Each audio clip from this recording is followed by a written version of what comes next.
You and your neighbors are about to find out the hard way what happens when a political party stops hiding what it actually believes. I'm talking about the Democratic Party, which is going full-blown socialist. 3 socialist candidates just swept New York's congressional primaries last week, and Republicans are celebrating like it's Christmas morning. But here's what your average GOP strategist is missing entirely. This isn't a gift. It's a glimpse into a 100-year-old plan that's been quietly working its way through your kids' classrooms, your favorite movies, and your office's mandatory training videos. And if you stick with me till the end of this video, you'll understand exactly why laughing at socialists isn't a strategy. It's a trap. Let's get into it. All right, guys, welcome back to the channel. So, 3 Democratic primary candidates backed by New York City Mayor Zohran Mamdani just won their races. And Republicans are doing something you genuinely don't see them do very often. They're smiling. Actually smiling. Why? Well, because if the Democratic Party wants to drop the disguise and put socialism front and center instead of hiding it behind softer language like they usually do, a lot of Republicans think that's a gift wrapped with a bow on it. Maybe it is, but here's the question nobody on either side wants to sit with for more than 5 seconds. What if these wins aren't some weird fluke? What if they're just the next mile marker on a road the Democratic Party has been walking down for years, and we're only now paying attention? Because here's the thing about the DSA's pitch. They want you focused on taxing billionaires so you don't think too hard about personal responsibility. They want you focused on screwing over landlords by freezing rents so you don't notice who's footing the actual bill. They want you thinking about expanding government programs until Washington becomes your full-time provider, your landlord, your therapist, your everything. They want to rule you from cradle to grave. That's the sales brochure. That's the bait. The real project goes a lot deeper than tax brackets. Trust me. It's not about the things they talk about openly. It's about changing what the country fundamentally is. You're not going to like it. And that's where a quiet, decades-old strategy enters the picture. Most of you have never heard the name behind it, and honestly, that's probably exactly how its admirers like it. You see, old-school Marxists thought economics could drive the revolution. Breadlines, factory conditions, that sort of thing. This theory looked at that and said, not quite. Something smarter has to happen first, they said. Before people will ever embrace a political revolution, they have to stop believing in the country they already have. Sit with that for a second. Because if people still love their history, respect all their traditions, believe in their churches, support the police, value the family, and take pride in their nation, they're generally not lining up to tear the whole system down. So the answer is simple. They have to change the culture first because the politics follows on its own. Sound familiar? Andrew Breitbart used to tell us that politics is downstream from culture. Turns out he wasn't being clever. He was just describing exactly this. He understood it, and he left us way too soon. Just look around. You have corporate boardrooms now, Hollywood, public schools, universities, the mainstream media, activist groups, even a whole lot of churches. One institution after another has drifted the same direction decade after decade. Because the argument for socialism that the socialists make is so alluring to the masses that they feel that they would be stupid not to go along with it. Free stuff and a cozy life, and you have all the evil rich people forced to pay for it all? But see, for your average young person to fall for that, the socialists would have to degrade your belief and your family, your country, and your God. And that's what they set out to do.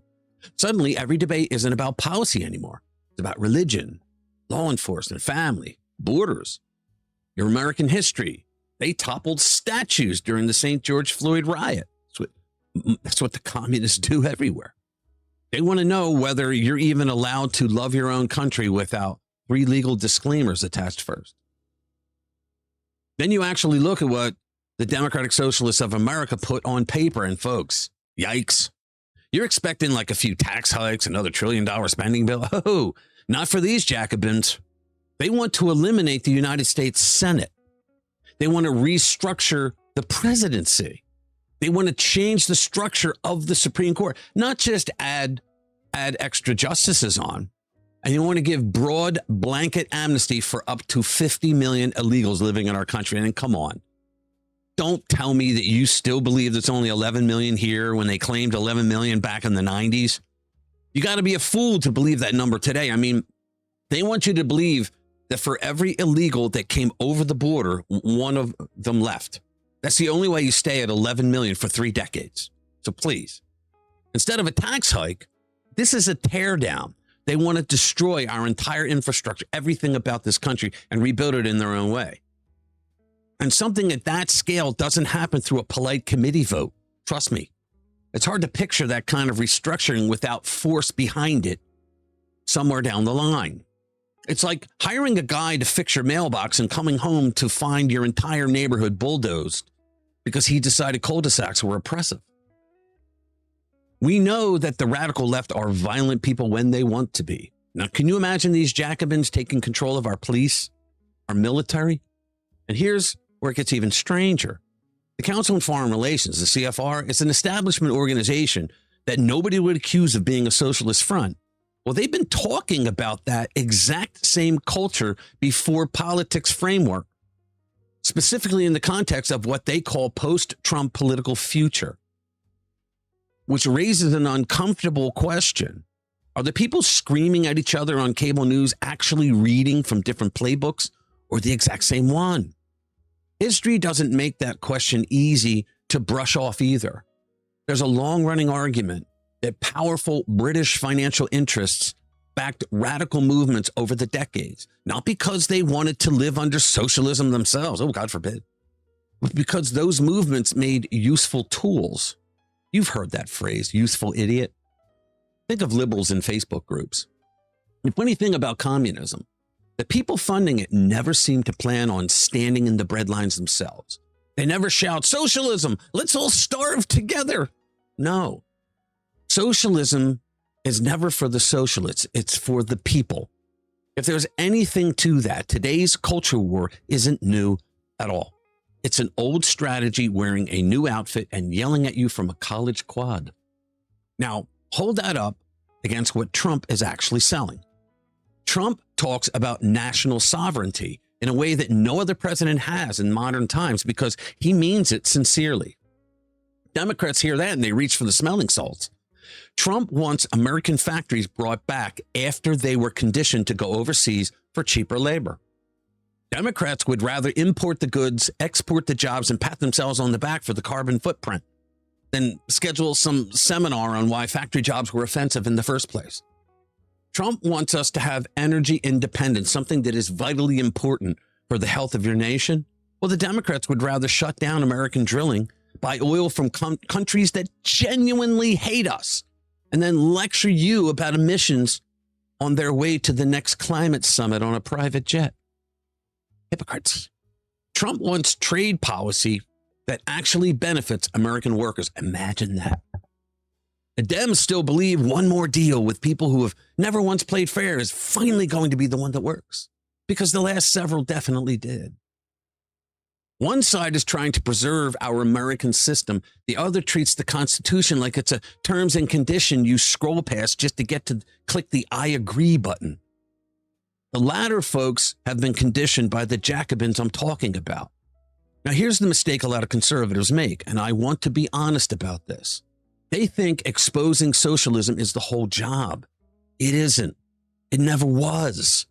You can spend every single night laughing at the Democrats, and Lord knows they make it easy. But eventually, people stop asking what you're against and start asking what you're actually for. That's more important. So here's the offer that actually wins this fight. It is a war. A country that builds things again. Neighborhood families want to raise their kids in. Affordable energy, rising wages, secure borders, technological leadership, a government that remembers it works for the people instead of the other way around. Conservatives and MAGA people believe that if the government gets off your back, ordinary people can do extraordinary things. The Democrats and radical socialists believe that America is a zero-sum game. They have been taught that the people who are successful here have rigged the game against them. And so the only way they can get any piece of pie is to have government force you to give up your piece of the pie to give to them. And now they want to do it legally. Give people something to believe in, because optimism is what built this country in the first place. Elections come and go, guys. Parties rise and fall. That's not the real question. The real question is whether the next generation inherits a country they love enough to protect, or one that they've been taught to resent. Can you imagine if we had a draft right now? Who the hell would they pick? Sure, the conservative kids, they would be great. Most of them. Can you imagine left-wingers being told they got to go to war to protect our country, who hate our country in the first place? Why should they want to protect it? I mean, that's the fight we're really in, guys. Everything else is just campaign commercials. So tell me what you think about this in the comments below. I want to hear from you. Thank you for watching. I'll see you in the next one.